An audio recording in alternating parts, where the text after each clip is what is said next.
How to make Lemon8 account.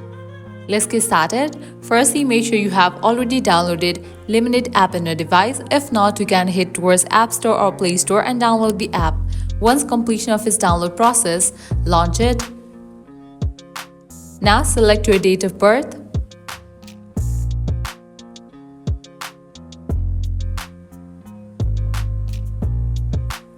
Once you are done, click on Next. Now select your pronouns. Or you can also skip this process. Now you can select your interest. Then click on Next.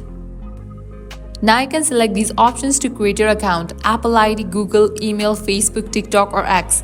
For the ease, you can click on the option of use phone or email address. Now I'm gonna select the email address. Go ahead and type in your email address. Now generate password for your account. Once you are done, you can click on confirm. Now go ahead and set username for your Lemon8 account. Likewise, you can add a profile picture.